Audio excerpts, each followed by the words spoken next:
Hello everyone, this is Pranita. Welcome to the dreams pro chef. আজ আপনাদের জন্য নতুন আলু দিয়ে কাশ্মীরি আলুর দমের রেসিপি নিয়ে এসেছি। তৈরি করব মাত্র 10 থেকে 15 মিনিটে। এই রেসিপিটি সম্পূর্ণ নিরামিষ। আপনারা চাইলে এটা কিন্তু ঠাকুরের ভোগেও বানাতে পারেন। আপনারা এটা খিচুড়ি, রুটি, লুচি, পরোটা, ফ্রাইড রাইস, পোলাও যেটা দিয়ে ইচ্ছে সেটা দিয়ে কিন্তু এনজয় করতে পারবেন। তাহলে চলুন দেখে নিই এই অসাধারণ স্বাদের নতুন আলু দিয়ে কাশ্মীরি আলুর দম আমরা কিভাবে তৈরি করি। তাহলে আর কথা না বাড়িয়ে রেসিপিটি শুরু করা যাক। কাশ্মীরি আলুর দম বানানোর জন্য প্রথমে আমরা একটা পেস্ট তৈরি করে নেব। তার জন্য এখানে আমি একটা ছোট সাইজের টমেটো নিয়েছি। টমেটোটা ভালো করে কেটে নিচ্ছি। টমেটোটা কেটে নেওয়া হয়ে গেলে সম্পূর্ণ টমেটোটা মিক্সার জারে নিয়ে নিচ্ছি। এরপর একটু বড় সাইজের আদা নিচ্ছি। আদাটাও আমি কেটে নিচ্ছি। আদাটা কেটে নেওয়া হয়ে গেলে আদাটাও আমি মিক্সার জারে দিয়ে দিচ্ছি। এরপর নিয়েছি আমি 4 থেকে 5টা কাঁচা লঙ্কা। আপনারা ঝালটা অবশ্যই আপনাদের ইচ্ছে মতো দেবেন। আপনারা লঙ্কা চাইলে কিন্তু বাড়িয়ে বা কমিয়েও নিতে পারেন। লঙ্কাটা মিক্সার জারে দিয়ে দিলাম। এরপর দিচ্ছি আমি মৌরি আর আদা কিন্তু এই কাশ্মীরি আলুর দমে একটা খুবই সুন্দর ফ্লেভার আনবে। এরপর আমি এর মধ্যে এক মুঠো কাজু বাদাম দিয়ে দিচ্ছি। কাজু বাদামটা কিন্তু আমি ভিজিয়ে রেখেছিলাম। সব কিছু দেখুন একসঙ্গে ভালো করে পেস্ট করে নেওয়া হয়ে গেছে। এরপর এদিকে আমি নিয়েছি টক দই।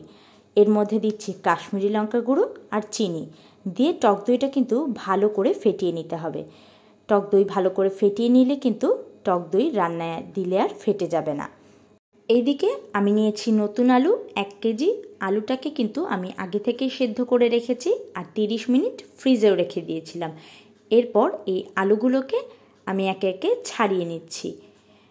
একটা ছুরির সাহায্যে এভাবে কিন্তু ভালো করে গায়ের খোসাগুলো ছাড়িয়ে নিতে হবে।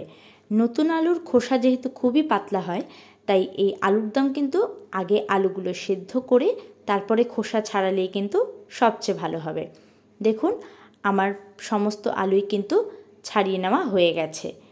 এরপর আলুর দম বানানোর জন্য প্রথমে আমি কড়াইতে সর্ষের তেল দিয়ে দিচ্ছি। তেল গরম হয়ে গেলে এর মধ্যে সেদ্ধ করে রাখা আলুগুলোকে দিয়ে দেব। আলুগুলো হালকা নাড়াচাড়া করার পরে এর মধ্যে দিয়ে দিচ্ছি হলুদ গুঁড়ো, সামান্য পরিমাণ নুন আর লঙ্কার গুঁড়ো দিয়ে আবারও ভালো করে আলুগুলোকে আমরা ভেজে নেব লো টু মিডিয়াম ফ্লেমে। আলুগুলো কিন্তু হাই ফ্লেমে ভাজবেন না, তাহলে কিন্তু আলুগুলো পুড়ে যেতে পারে। এরপর আবারও ওই একই কড়াইয়ে তেল দিয়ে ফোড়নের জন্য আমি দিচ্ছি দারচিনি, জয়িত্রী, এলাচ আর লবঙ্গ। এখানে আমি ছোট এলাচ ব্যবহার করেছি। ফোড়নগুলো ভেজে নেওয়া হয়ে গেলে এরপর এর মধ্যে আমরা দিয়ে দেব টমেটো, কাজু বাদাম, কাঁচা লঙ্কা, আদা, মৌরির যে আমরা পেস্টটা তৈরি করে রেখেছিলাম সেই পেস্টটা দেওয়ার পরে ফ্লেমটাকে একদম লো করে দিয়ে ভালো করে নাড়তে নাড়তে কিন্তু এই পেস্টটাকে কষিয়ে নিতে হবে। এরপর মিক্সার জারে সামান্য পরিমাণ জল দিয়ে সেই মশলা ধোয়া জলটাও আমি এই পেস্টে দিয়ে দিলাম। আবারও লো টু মিডিয়াম ফ্লেমে এই পুরো মশলাটা কিন্তু ভালো করে কষিয়ে নেব। দেখুন পুরো পেস্টটা কিন্তু আমার ভালোভাবে কষিয়ে নেওয়া হয়ে গেছে। এরপর এর মধ্যে আমরা দিয়ে দেব টক দই। প্রথমে ফ্লেমটা লো করে দিয়ে এই টক দইটা দিয়ে কিন্তু ভালো করে নাড়তে হবে। আর আপনারা খেয়াল রাখবেন টক দই কিন্তু যে কোনো রান্নাতে ব্যবহার করার সময় টক দইটা যাতে রুম টেম্পারেচারে থাকে। লো ফ্লেমে রেখে ভালো করে নাড়তে থাকলে কিন্তু টক দই কোনো রান্নাতে দিলেই আর কেটে যাবে না। এরপর টক দইয়ের বাটিতে সামান্য পরিমাণ জল দিয়ে সেই জলটাও দিয়ে দিলাম। এবার দেখুন গ্রেভিটা কিন্তু আমাদের ফুটে উঠেছে। গ্রেভিটা কিছুক্ষণ ফুটে ওঠার পরেই এর মধ্যে আমরা সেদ্ধ করে আগে থেকে ভেজে রাখা আলুগুলো দিয়ে দেব। আলুগুলো দিয়ে দেওয়ার পরে সব কিছু একসঙ্গে ভালো করে মিশিয়ে নিতে হবে লো টু মিডিয়াম ফ্লেমে। এরপর এর মধ্যে স্বাদ মতো নুন দিয়ে আবারও সব কিছুকে ভালো করে মিশিয়ে নেব। সব কিছু একসঙ্গে ভালো করে মিশিয়ে নেওয়া হয়ে গেলে লো টু মিডিয়াম ফ্লেমে রেখে 2 থেকে 3 মিনিট মতো আলুটা মশলার সাথে একটু ফুটিয়ে নেব। আর এর মধ্যে দিয়ে দিচ্ছি সামান্য পরিমাণ গরম জল। তাহলে এরপরে আমরা 2 থেকে 3 মিনিট মশলা এবং আলু একসঙ্গে ফোটার জন্য রাখবো। 3 থেকে 4 মিনিট পর গ্যাসের ফ্লেমটা আমি বন্ধ করে দিলাম, দিয়ে সব কিছুকে একসঙ্গে একটু হালকা হাতে নেড়ে নেব এবং আমাদের নতুন আলু দিয়ে কাশ্মীরি আলুর দম কিন্তু একদম তৈরি।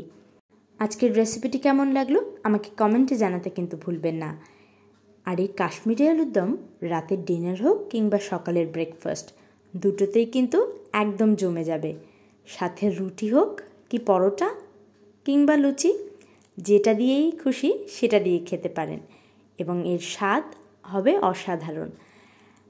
আর বাকিটা বরং বললাম না, সেটা বরং তোলা থাক আপনাদের জন্যে। আপনারা বাড়িতে তৈরি করে আমাকে কমেন্টে জানাবেন আপনাদের কেমন লাগলো। এবং সবশেষে একটা কথা বলে দেব যে আজকের এই আলুর দম তৈরিতে যে টক দই আপনারা ব্যবহার করবেন সেটা যেন ফ্রেশ হয়, নইলে কিন্তু আলুর দমটা একটু টক লাগতে পারে। আর যদি টক দইটা একটু ফ্রেশ না হয় তাহলে কিন্তু চিনির পরিমাণটা একটু বাড়িয়ে নেবেন বা টমেটোটা আপনারা স্কিপ করতে পারেন, তাহলেই দেখবেন আজকের আলুর দম কিন্তু আরও জমে উঠেছে। আজকের ভিডিওটা ভালো লেগে থাকলে অবশ্যই একটা লাইক করে দিয়ে নিত্য নতুন এরকমই রেসিপি পাওয়ার জন্য আমার চ্যানেলটিকে সাবস্ক্রাইব করে দিয়ে নিচে থাকা বেল আইকনটি প্রেস করে দেওয়ার কিন্তু অনুরোধ রইল। আর কাশ্মীরি আলুর দমের রেসিপিটা ভালো লাগলে প্রিয়জনদের সঙ্গে শেয়ার করতে ভুলবেন না।